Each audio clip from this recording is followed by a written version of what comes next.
Hello అండి, నేను doctor Kranthi, gynaec laparoscope surgeon and obstetrician. ఈరోజు నేను మీకు ఇంటరాక్టివ్ సెక్షన్ అంటే నాకు రెగ్యులర్గా మన సబ్స్క్రైబర్స్ కామెంట్స్ పెడతారు కదా, క్వశ్చన్స్ అడగడం, డౌట్స్ అనేది ఈరోజు మీకు క్లారిఫై చేస్తాను. రీసెంట్గా వచ్చిన కామెంట్స్ గురించి మీతో డిస్కస్ చేస్తాను. దాంట్లో ఫస్ట్ కామెంట్ వచ్చి,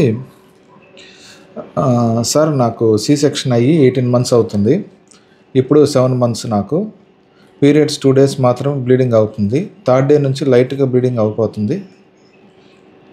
బిఫోర్ డెలివరీ నాకు 5 days బ్లీడింగ్ అవుతుంది. ప్యాడ్స్ 12 అలా అవుతుంది. ఇప్పుడు 5 to 6 ప్యాడ్స్ అవుతుంది సార్. ఇదేమైనా ప్రాబ్లమా?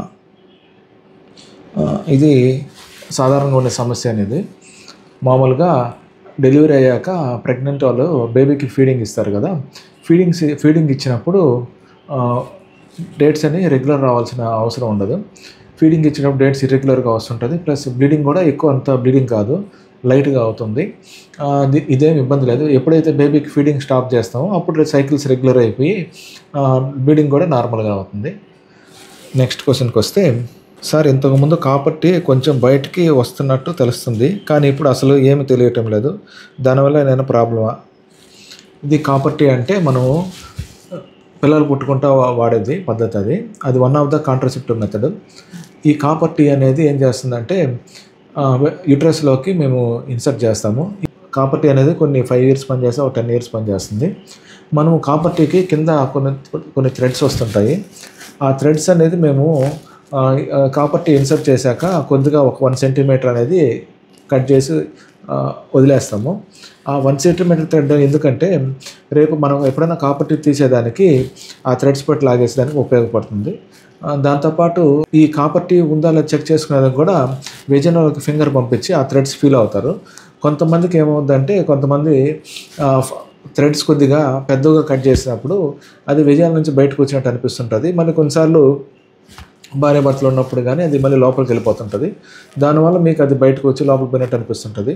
సో అదేం ప్రాబ్లం లేదు. ఒకసారి మీకు డౌట్ ఉంటే ఒకసారి మీ డాక్టర్ని వేసిన డాక్టర్ని ఒకసారి పోయి కలవండి. నెక్స్ట్ క్వశ్చన్కి వస్తే, సేమ్ కాపర్టీ వల్ల నాకు పెయిన్ వస్తుంది, ఏమన్నా ప్రాబ్లమా? కొంతమందికి కాపర్టీ ఇరిటేషన్ వల్ల కూడా పెయిన్ వస్తుంటుంది. ఆ కాపర్టీ కొన్నిసార్లు దాని యొక్క సైడ్ ఎఫెక్ట్ ఏంటంటే గర్భసంచి లోపలికి చొచ్చుకుపోయి కూడా పెయిన్ వస్తుంటుంది. పిఐడి అంటే ఇన్ఫెక్షన్స్ వచ్చి కూడా పెయిన్ వస్తుంటుంది. కాబట్టి ఒకసారి దాని పొజిషన్ ఒకసారి మీరు అల్ట్రాసౌండ్ చేయించుకొని చెక్ చేసుకుని ఒకసారి డాక్టర్ చూపించుకోండి. నెక్స్ట్ క్వశ్చన్ వచ్చి, 4th monthలో సర్వికల్ స్టిచ్ వేశారు. నాకు ఇప్పుడు 8th month, ట్విన్ ప్రెగ్నెన్సీ. వాష్రూమ్కి వెళ్ళినప్పుడు థ్రెడ్ బయటకు రావడం, మళ్ళీ లోపలికి వెళ్ళడం జరుగుతుంది. ఇదేమైనా ప్రాబ్లం అవుతుందా సార్? ప్రీటర్మ్ డెలివరీ కాదు కదా. ఇప్పుడు సర్వైకల్ స్టిచ్ విషయానికి వస్తే, సర్వైకల్ స్టిచ్ అనేది సర్వైకల్ ఇన్కాంపిటెన్స్ అంటే గర్భసంచి ముఖద్వారం పొట్టిగా ఉన్నప్పుడు సర్వైకల్ స్టిచ్ చేస్తాము. ఈ సర్వైకల్ స్టిచ్ అనేది ఈ సర్విక్స్ లెంత్ అనేది 2.5 centimeters నార్మల్ 2.5 centimeters పైన ఉంటుంది. ఎవరికైనా 2.5 centimeters లోపల ఉన్నా కానీ, లేకుంటే previous history of abortions, painless abortions, 2nd trimester abortions అంటే నొప్పి లేకుండా కొంతమందికి 6th month తర్వాత అబార్షన్స్ అయిపోతుంటాయి. అట్లాంటి వాళ్ళకి ప్రొఫైలాక్టిక్గా వేస్తుంటారు. ఈ థ్రెడ్ అనేది ముందు వీడియోస్లో చూపించినట్టు సర్విక్స్కి కుట్లు వేస్తాము. ఈ కుట్లు కూడా కొంతమందికి స్ట్రెయిన్ చేసినప్పుడు కొద్దిగా సర్విక్స్ బయటకు వచ్చి తగులుతుంటుంది. దానివల్ల ఏమి ఇబ్బంది ఉండదు.